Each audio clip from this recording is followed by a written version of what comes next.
यसैमा चाहिँ हामीले पुलाउ पकाउँदैछौँ। कस्तो हुन्छ फर्स्ट राई घिउ हो त्यो घिउ राखेँ मैले हुँदैछ।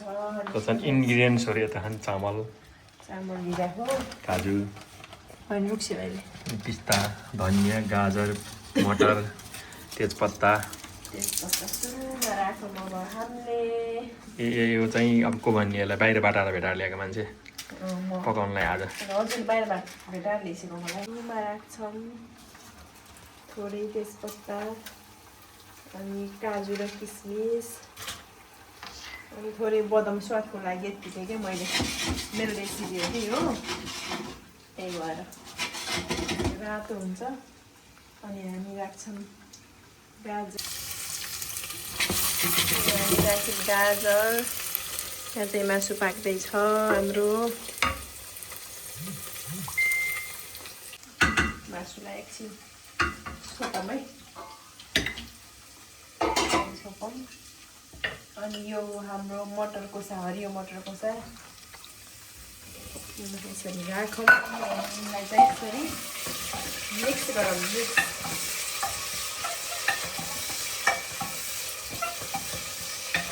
खासै सुन्नुपर्ने के दुख्छ यसलाई यता होइन अनि यसलाई यता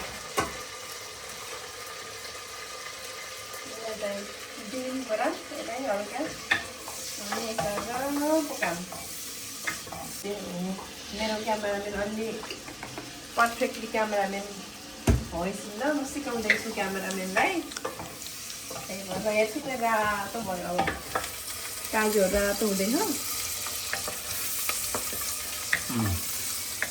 त्यस्तो जुम गर्दा टक्क 1मा देखाउनु पर्छ कि क्यामेराम्यानलाई टक्क 1मा चाप्दिने अनि आफै जुम हुन्छ नजिक हाल्नु पर्दैन। अब हामीले यहाँ के राख्नु पर्यो घिउ राखिसक्यौँ काजु किसमिसहरू राख्यौँ। हामीसँग उ छैन के नरिवल नभएको कारणले हामीले चाहिँ जे छ त्यही गराउँ। अब चाहिँ यसलाई चामल राखौँ। यो कति 10-15-20 मिनट जति भिजाएको चामल यसरी राखौँ।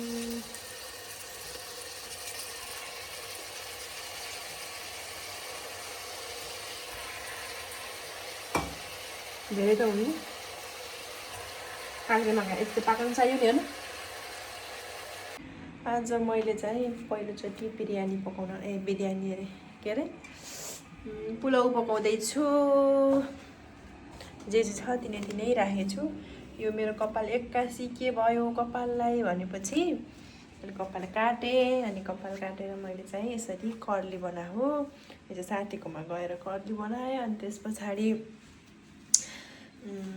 फोटोसुट गर्यो भिडियो बनाइयो अनि त्यस पछाडि आइयो पकाउँदैछु म। मेरो किचन यो हो मेरो एकदम फेभरेट प्लेस भनेको किचन हो क्या। मेरो बच्चैदेखि पहिल्यैदेखि म एकदम चाहिँ खानामा सौखिन छु। धेरै खान त सक्दिनँ तर पकाउनमा चाहिँ एकदम खानामा सौखिन भएको मान्छेहरू चाहिँ पकाउनमा सौखिन हुन्छन् रे भन्ने सुनेको। बाहिर चाहिँ यस्तो छ हाम्रो। अब चाहिँ म यसमा थोरै पानी राखिदिन्छु। अब पानी राख्न पर्यो कति राख्दा ठिक्क हुन्छ है। यति भयो त हुन्छ होला।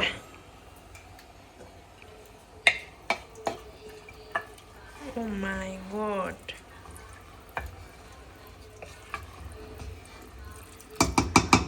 हेरौँ अब यो बिरयानी कस्तो हुन्छ है। धेरै पानी चाहिँ नराखौँ चामल पहिले भिजेको थियो नि त त्यही भएर फेरि गिलो होला बिरयानी।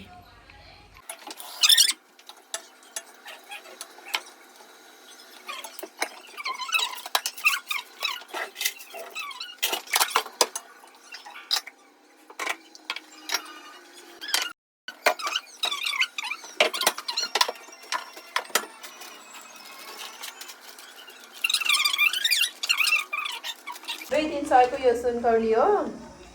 हामी वहाँ पौडी खेल्न घाँस काट्न जाँदाखेरि यो सुनकौली पुरा रुखै काटेर ल्याउँथ्यौँ।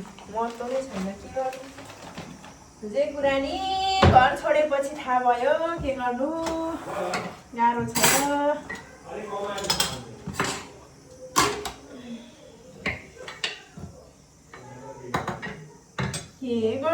के गर्नु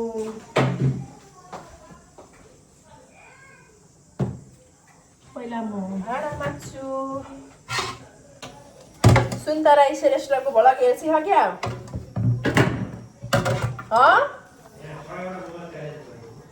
हामीले नि गरम भनेको आफूले केही सोर नगर्ने। पानीपुरी च्यालेन्ज गरौँ है आज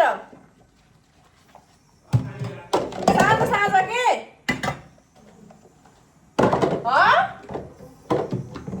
हुन्छ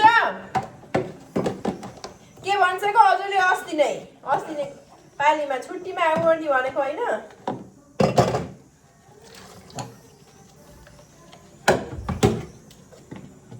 पानीपुरी च्यालेन्ज साथीहरू यहाँ चट्ट पारेँ मैले।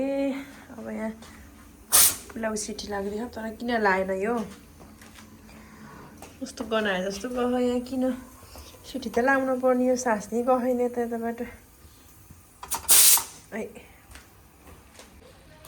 यति मिठो भएको छ कि यो मासु पुरै नगरौँ। आफैले पकाएको आफै नै हात चुम्न मन लाग्छ। वाउ ल मासु यो हो के को मासु हो भनेपछि यो चाहिँ हो लोकल कुकुर हो झोल खाने। अनि योसँग हामी खान्छौँ पुलाउ। ल यो चाहिँ अब फाइनली पाकिसक्यो। ढाकौँ यसलाई यहाँ राखौँ यसलाई यता माझौँ। हाम्रो बिरयानीलाई जुम गर्छु कस्तो देखेको खाली बिरयानीले। हाम्रो पुलाउ भेज पुलाउ मनपर्छ कि नै हजुरलाई?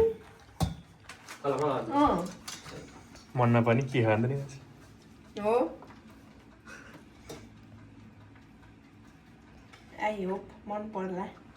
यस्तो बिरयानी मन पर्दैन पुलाउ यहाँ भनिदिने के म त खतरा भइछु।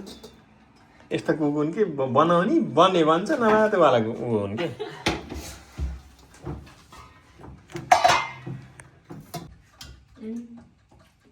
उसिलो चाहियो।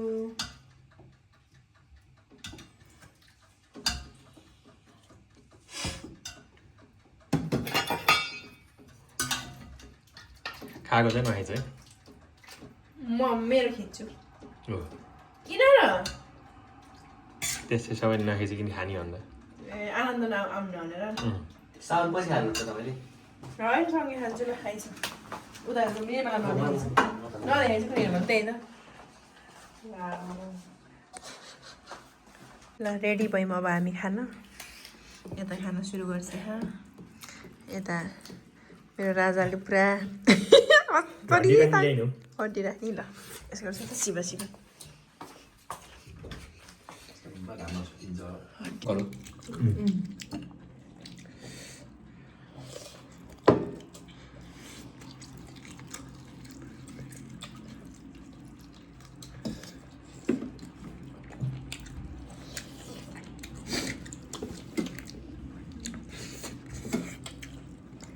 कस्तो ठाउँमा खासै राम्रो नदेखिने क्या सिरियल भए कस्तो गल्ल बल्दो त्यही भयो। तर खाना सजिलो यहाँ नि फेरि होइन टप्प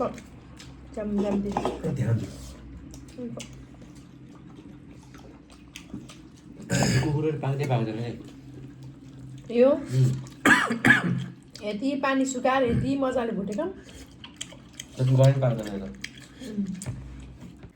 ओके गाइज यहाँनिर चाहिँ मैले भोइस ओभर गरेको छु किनभने हामीले चाहिँ एकदम मिठा मिठा गफ गरेर सुन्न नमिल्ने टाइपका हुन्छ नि त त्यस्तै बुझ्नुहोस् न मिलाएर हामी चाहिँ आफ्नै धुनमा खाँदैछौँ अनि मेरो देवर र बुढा चाहिँ भिडियोमा नआउने रे अलि रिल्याक्स पारामा खाने रे मासुको हड्डी चुसी त्यही भएर म मात्र आएको छु। अहिलेसम्म हेरिदिनु भयो सबैलाई धन्यवाद। यस्तै सपोर्ट गर्दै जानुहोला। सब्सक्राइब नगरे सब्सक्राइब गर्नुहोला। Okay bye bye see you next video.